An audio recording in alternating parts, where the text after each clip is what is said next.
everyone, welcome to LEC Learn. So today we are going to discuss about the topic computerized patient record CPR னு சொல்வாங்க ஷார்ட்டா. இது ரேடியாலஜில எப்படி ஹெல்ப்ஃபுல்லா இருக்கு அப்படின்னு சொல்லி நம்ம பார்க்க போறோம். சோ ரேடியாலஜி அப்படின்னா என்ன? It is a branch of medicine. So மெடிசன்ல இருக்கக்கூடிய ஒரு பிரான்ச். அந்த பிரான்ச் எப்படி ஒர்க் பண்ணும் அப்படின்னு பாத்தீங்கன்னா இமேஜிங் டெக்னாலஜிஸ் எல்லாமே யூட்டிலைசேஷன் பண்ணும். சோ நார்மலாவே நமக்கு தெரியும் x-ray, CT scan, MRI, ultrasound images இது எல்லாமே டிஃப்ரெண்ட் டெக்னாலஜிஸ் அவைலபிள் இருக்கு. சோ இது எல்லாமே யூட்டிலைஸ் பண்ணக்கூடியதான் என்னுடைய ரேடியாலஜி. சோ எதுக்காக இந்த டெக்னாலஜி அப்படின்னு பாத்தீங்கன்னா to diagnose and treat the disease. So CPR அப்படின்றது ரேடியாலஜில வந்துட்டு பாத்தீங்கன்னா it is a digital system that stores and manages all imaging data of a patient. So imaging data of the patient மட்டும் நான் store பண்ணுதா அப்படின்னா கிடையாது. Along with the clinical history and other medical records எல்லாத்தையுமே சேர்த்து எனக்கு இருக்கிறதா என்னுடைய CPR அப்படின்னு சொல்லுவோம். It allows the radiologist and then physician. For example, radiologist, physician ரெண்டு பேருமே வந்துட்டு பேஷண்ட் கிட்ட இன்டராக்ட் பண்ணுவாங்க.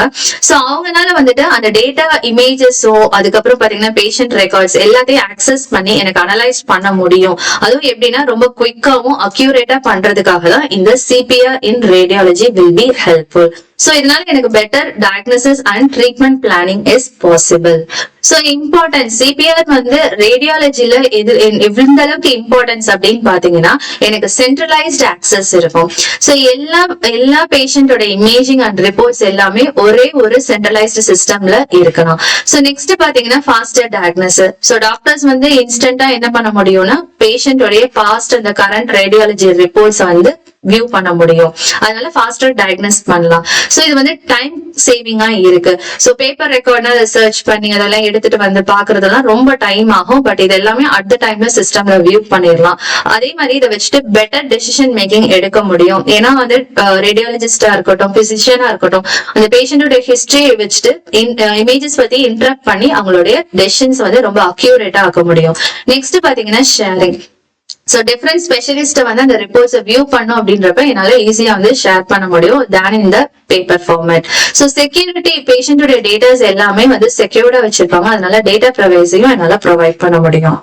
சோ இதுல காம்பனன்ட்ஸ் எப்படி ஒரு CPR வந்து நான் பில்ட் பண்ண முடியும் அப்படின்னு பாத்தீங்கன்னா இன் ரேடியாலஜில பண்ணும்போது ஃபர்ஸ்ட் வந்து பேஷண்ட் இன்ஃபர்மேஷன் மாடியூல்னு ஒன்னு கிரியேட் பண்ணுவாங்க. அதாவது ஒரு பேஷண்ட் பார்த்தோன்னா எல்லா ரேடியாலஜி இமேஜஸையும் லிங்க் பண்ணி ஒரு மாடியூல் இருக்கும். நெக்ஸ்ட் பாத்தீங்கன்னா இது எல்லாத்தையும் ஸ்டோர் பண்றதுக்காக இமேஜ் ஸ்டோரேஜ். சோ லிங்க் பண்ண எல்லா இமேஜஸையுமே பேக்ல வந்துட்டு போட்டு வைப்பாங்க. சோ இதுல பாத்தீங்கன்னா பிக்சர் ஆர்ச்சிவிங் கம்யூனிகேஷன் சிஸ்டம்னு சொல்லுவாங்க. It stores, retrieves, manages and medical images. Example CT, MRI. So after doing the image storage அப்புறம் என்ன பண்ணுவாங்க, RIS பண்ணுவாங்க. That is radiology information system. So இதுல என்ன பண்ணுவோம்னா ரேடியாலஜியோட ஒர்க் ஃப்ளோ வந்து மேனேஜ் பண்ணுவாங்க. லைக் பேஷண்ட் வந்து ஃபர்ஸ்ட் அப்பாயின்மெண்ட் ஃபிக்ஸ் பண்ணுவாங்க. நெக்ஸ்ட் வந்து அவங்களோட ரிப்போர்ட்டிங்ஸ் எல்லாமே டைப் பண்ணி சேவ் பண்ணிருப்பாங்க. நெக்ஸ்ட் அதுக்கான பில்லிங் ப்ரொசீஜர். இது டோட்டலாவே அந்த பேஷண்ட் மேனேஜ்மெண்ட் இந்த ரேடியாலஜி செக்டார் பண்றதா RIS அப்படின்னு சொல்றோம். நெக்ஸ்ட் பாத்தீங்கன்னா ரிப்போர்ட் மாடியூல். சோ ரேடியாலஜிஸ்ட் வந்து இமேஜஸ் எல்லாம் பார்த்துட்டு அதே மாதிரி அந்த பிசிஷியன் எதுக்காக அனுப்பிச்சாங்க அப்படின்ற ரீசன் எல்லாம் பார்த்துட்டு அவங்க தன்னோட ரிப்போர்ட் எழுதுவாங்க. they will write and store their image interpretation here அப்படின்றத பண்ணிடுவாங்க. நெக்ஸ்ட் பாத்தீங்கன்னா சாஃப்ட்வேர் வியூவர். சோ இந்த எல்லா இமேஜஸ்மே டாக்டர்ஸ் வந்து என்ன பண்ணிக்க முடியும், ஒரு வந்து zoom in and zoom out பண்ணி டிசீஸ் வந்து அனலைசிஸ் பண்ண முடியும். Next communication interface. சோ இது வந்து என்னன்னா CPR வந்து ஹாஸ்பிட்டல் சிஸ்டம் லேப் கூட வந்துட்டு கனெக்ட் பண்றதுனால என்னுடைய இந்த டேட்டாஸ் எல்லாம் என்னால ஷேர் பண்ணிக்க முடியும். நெக்ஸ்ட் வந்து CDSS டூல், அதாவது கிளினிக்கல் டிசிஷன் சப்போர்ட் சிஸ்டம்னு சொல்லுவாங்க.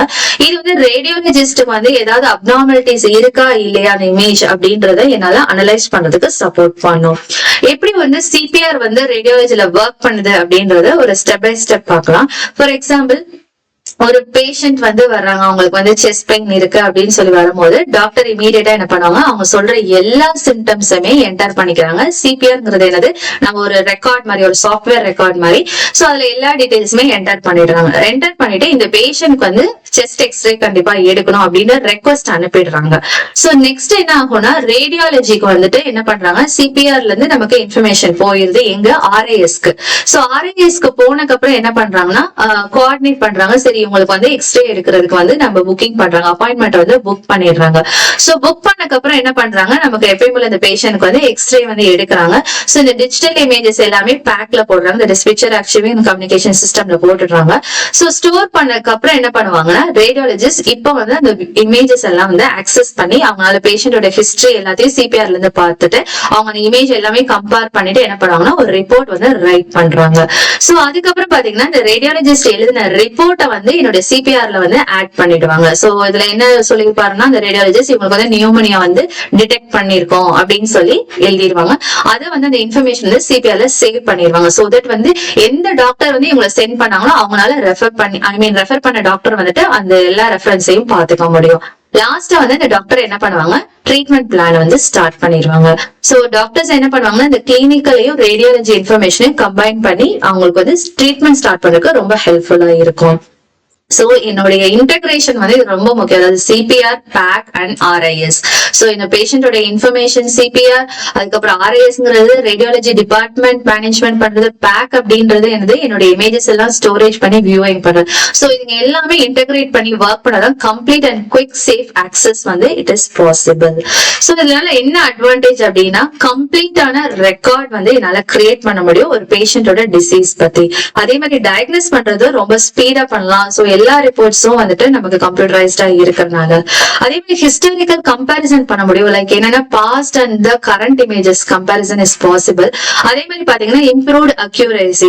சோ என்ன பண்ண முடியும்னா ரேடியாலஜிஸ்ட் வந்து அக்யூரேசியை வந்துட்டு அவங்க பார்க்கக்கூடிய அந்த images zoom in zoom out பண்ணும்போது நமக்கு வந்து நல்லாவே அந்த டிசீஸோடைய டெவலப்மெண்ட் இருக்கா இல்லையா அப்படின்றத ரெகனைஸ் பண்ண முடியும். So remote access is possible. Like அந்த பேஷண்ட் வேற ஒரு ஹாஸ்பிட்டல்ல கன்சல்டேஷன் பண்ணோம்னா எனக்கு இந்த சிபிஆர்ல இருந்து நான் என்ன பண்ணிக்கலாம், அந்த ரிப்போர்ட் எடுத்துட்டு அவங்க கன்சல்டேஷன் பண்ணிக்கலாம். சோ பேப்பர்லெஸ் ஒர்க் ஃப்ளோ இருக்கும். சோ இதனால வந்து பிரிண்டிங் அண்ட் கேரிங் இது எல்லாமே ரெடியூஸ் பண்ணலாம். சோ பெட்டர் கொலாபரேஷன் இருக்கும். இதனால ஒரு வந்து ரேடியாலஜிஸ்ட்க்கும் இந்த பிசிஷியனுக்கும் வந்துட்டு ஒரு நல்ல ஒரு அண்டர்ஸ்டாண்டிங், நாலேஜ் ஷேரிங் வந்து ரொம்ப கம்ஃபர்டபுளா இருக்கும். சோ இதோட சேலஞ்சஸ் அப்படின்னு பாத்தீங்கன்னா இந்த இன்டெகிரேஷன் தான் ப்ராப்ளமே. இது இன்டெகிரேட் ப்ராப்பரா பண்ணா மட்டும்தான் இது கம்ப்ளீட்டா ஒர்க் பண்ணும். அதே மாதிரி இதை இன்டெகிரேட் பண்றதுக்கு ப்ராப்பரான ட்ரெயின்டு ஸ்டாஃப் இருக்கணும். ஐடி சப்போர்ட் வந்து ஹாஸ்பிட்டல்ல கண்டிப்பா தேவைப்படும். அதே மாதிரி டேட்டா செக்யூரிட்டி வந்து நம்ம என்ஷூர் பண்ணணும். ஏன்னா இதுல எல்லா இன்ஃபர்மேஷன் பேஷண்டோட வரதுனால பேஷண்டோட பிரைவசிக்கு வந்து கண்டிப்பா நம்ம சப்போர்ட் பண்ணணும். இதை இனிஷியலா செட்டப் பண்றப்ப ஹைலி காஸ்டா இருக்கும். தேங்க்யூ.